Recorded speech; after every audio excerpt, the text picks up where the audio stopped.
وإلى موضوع آخر وتكلمنا عنه بأول الحلقة، السعال الجاف من الأعراض اللي ممكن تبان بسيطة ولكن أحيانا بيخفي وراءه أسباب مختلفة.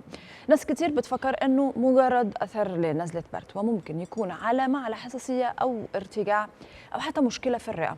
عشان كده مهم نعرف إمتى نقلق عشان نتصرف صح.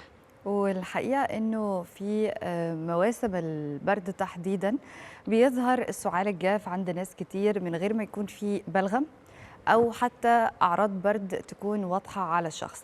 ده بيسبب قلق، تعب متواصل، وممكن تظهر أعراض تانية مع اختلاف طبعا الأسباب. فمن المهم جدا إن احنا نفهم طبيعة السعال ونتعامل معاه بشكل صح من البداية قبل ما يتحول لمشكلة تكون مزمنة معانا أو عرض خطير.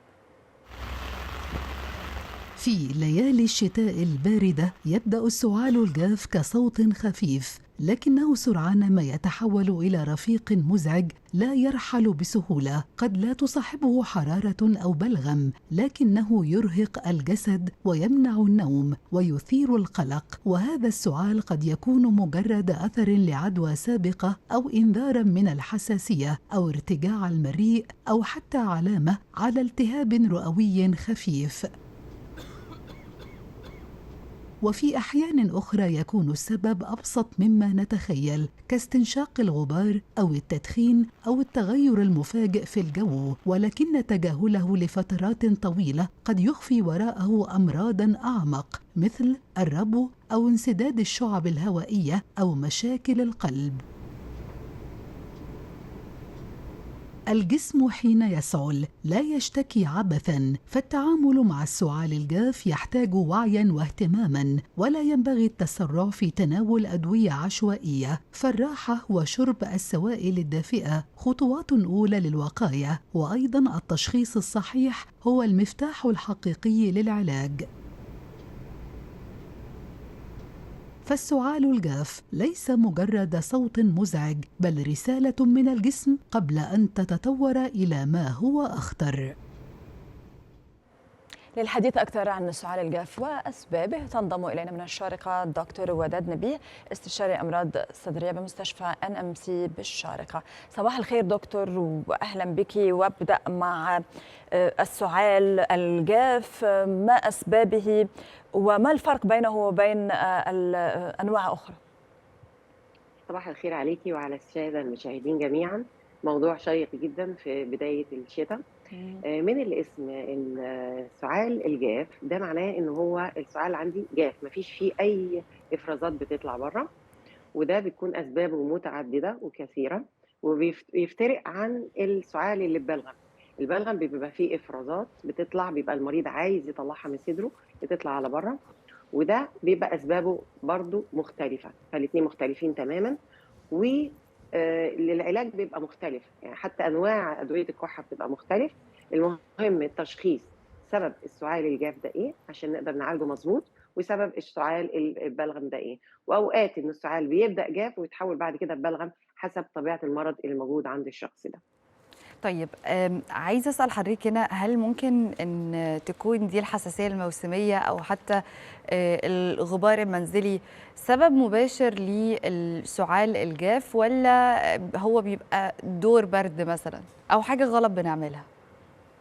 بصي، هو السعال الجاف ده عرض بيحصل او ردة فعل بتحصل من الجسم لاسباب متعدده جدا. واحد منهم الاسباب اللي قلتيها. في اول سبب طبعا اللي هي الفيروسات اللي بتبقى موجوده، بتعمل زي تهيج في الجزء التنفسي العلوي، وبالتالي بتروح بعد كده الجزء ده يعمل لي كحه اللي ممكن تنزل بعد كده على القصبات بعديها.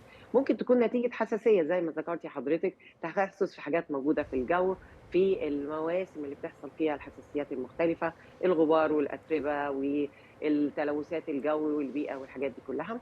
ممكن بيكون نتيجة لأزمة ربوية. الأزمة الربوية ليها درجات مختلفة، منها نوع من أشهر الأنواع اللي هو بنسميه كاف فيريانت أزمة، يعني أزمة بتيجي على هيئة كحة، بس ودي بتبقى كحة ناشفة في البداية. ممكن بنبص تكون نتيجة إن هو ارتجاع مريئي، الشخص ده عنده حموضة وبالتالي بتنعكس على إن هي على هيئة كحة. ممكن بنتفاجئ إن الكحة الناشفة دي نتيجة إنه الدواء بياخده المريض عشان بيتعالج حاجة تانية، بيتعالج من أدوية الضغط. أدوية الضغط دي بعض منها والطبيب بيعرفها كويس بتسبب السعلة الناشفة. ممكن بتكون نتيجه مرض تاني في الرئتين نفسها، زي تليفات الرئه بانواعها، دي بتعمل لي سعال ناشفه. ممكن يكون الشخص ده دخلت جسم غريب، طفل مثلا بلع لبايه، بلع اي حاجه هتدخل على المجرى الهوائي، ومن وقت تاني الام تلاحظ ان الطفل بيكح على طول، فدي بتبقى من ضمن الاسباب. ممكن بتبقى بعد كده برضو كجزء من الاسقاطات اللي بتيجي من المناخير على الانف لورا، فلما مم. يجي ينام يبص يلاقي بيبدا يكح يكح يكح نتيجه ان المشكله عنده في انفه. هناك اسباب كثيره جدا، من ضمنها الحساسيه، واحده من النوع ده. فعلى الطبيب انه يقدر يشخص اي نوع، عشان العلاج بيتوقف على حسب الاسباب اللي احنا ذكرناها. طب دكتور، من الأسباب إلى يعني عايزة أسألك عن لما يكون في سعال جاف، نقدر نلحقه قبل ما يتطور إلى التهاب مثلا؟ لأنه هلأ بالأيام دي طبعا بدأ يزداد وبدأ يظهر، إيه نصيحتك عشان نلحق؟ طبعا اول ما بيبدا السعال الجاف عند الشخص بيبقى معاه يعني الشخص بياخد باله اذا كان معاه اعراض تانية ولا لا. لو مجرد سعال ناشفه بيبدا في حاجات خفيفه بيتجنبها، اللي هي زي ايه؟ ان هو يتجنب الجفاف. لو هو عارف انه عنده حساسيه من حاجات معينه، طبعا الشخص بيبقى عارف انه عنده حساسيه في الانف، او عنده حساسيه في صدره، او لا ان هو جسمه بيقاوم دور برد جاي عليه، او عنده فيرال انفكشن.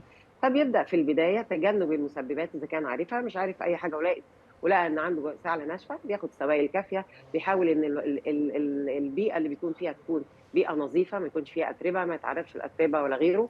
بيبدا يشرب سوائل بقدر كبير، الهواء اللي حواليه يبقى فيه هيوميديفيكيشنز كويس. السوائل الدافيه اللي بيشربها زي يشرب نعناع، ينسون، الزنجبيل، الحاجات دي كلها من الحاجات اللي بتهدي السعال. ساعات بيقولوا ان لقى النعناع الشخص ده بيساعد في يعني تهيج الكحة اكتر، هل دي معلومة صحيحة ولا خاطئة؟ لا لا، معلومة خاطئة تماما. مم. المشروبات ديت أنا ما باخدش حاجة مركزة بتهيج معدتي، أنا باخد حاجة بتلطف الشعلة مع المشروبات الدافية. دي كلها هتهدي إن العيان مم. يبقى هايدريتد، ويقدر لو طيب أنا السعلة دي عايزة تهدى أسأل معاه، وخصوصا حضرتك العسل يضيفها لكل هنا. حاجة. العسل هايل.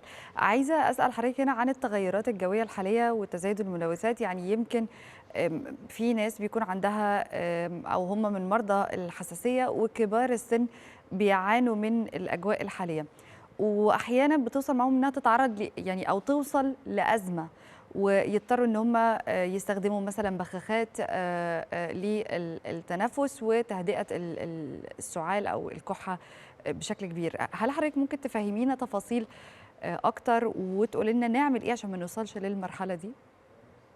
تمام، سؤال جميل جدا. بالنسبة للناس اللي عندهم تحسسات وكبار السن، هو المريض لما بيحصل فيه أوقات في الاختلافات الجوية، بيبقى فيه سيزونز أو مواسم بيبقى فيها حبوب لقاح عالية، بيبقى فيها أتربة عالية، عواصف أو الحاجات دي، بيحاول ان هم يتجنبوا الخروج في الاوقات ديت، لانه طالما اتعرض ليها هيحصل ردة فعل في جسمه، لان جسمه بينتج اجسام معينه بتسوء حالته فيها، فيحاول يتجنب تماما ان يخرج في الاوقات دي. واذا كان مضطر ان هو يخرج، بياخد الاحتياطات الوقائيه، يلبس ماسك، يلبس كوفيه يداري بيها الهواء ما يدخلش مباشره، ما يدخلش هواء ساقع مباشر المركز التنفسي بتاعه. ده يعرف هو في البيئه اللي خارجيه بره. داخل البيت برضو يحاول البيئه اللي حواليه تكون بيئه نظيفه ما فيش فيها اتربه، يحط فلتر الهواء، بيحط هيوميديفايرز.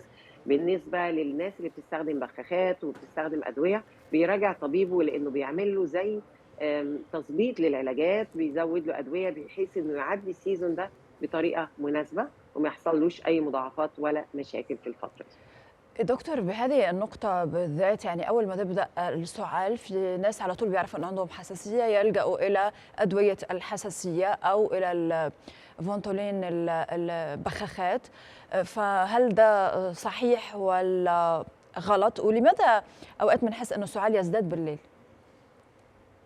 هنيجي للجزء الاولاني. لما الواحد يكون عنده حساسيه ويبدا يحس ان صدره بيزيد معاه او غيره، طبعا الطبيب دوت الشخص ده بيكون متابع مع طبيب، الطبيب يديله برنامج علاجي. البرنامج العلاجي ده بيكون مكتوب، بيقول له مثلا ان انت لما بيجي لك اي دور برد او اي حاجه، احنا تلقائيا بنعمل زي ايه، ارتفاع لمستوى العلاج موجود عشان يغطي الفتره دي. انا عندي ازمه وجالي دور برد او رشح او غيره، انا مش عايزاها تنزل على صدري وتبدا تعمل لي زي تنشيط للازمه، فاحنا اوتوماتيك بيكون كاتب له خطه علاجيه، انه بيعمل ابجريد للبخاخات بتاعته بطريقه معينه، بياخد احتياطاته، وبيبقى زي ما قلنا برضو نوعيه الهيدريشن يبقى كويس في جسمه، بحيث انه بيعدي الفتره المرضيه دي.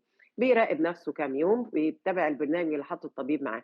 لو حس ان الاتجاهات ماشيه بطريق تاني، لا انا عندي حراره مرتفعه، انا عندي دلوقتي ما بعرفش انام بالليل من الكحه، بدات دلوقتي ان انا احس بضيق في النفس، بدات احس ان انا صدري بيوجعني، لا ده السعله بصيت لقيت فيها اي مثلا بصق دموي في اي حاجه، لا لازم يرجع لطبيبه على طول.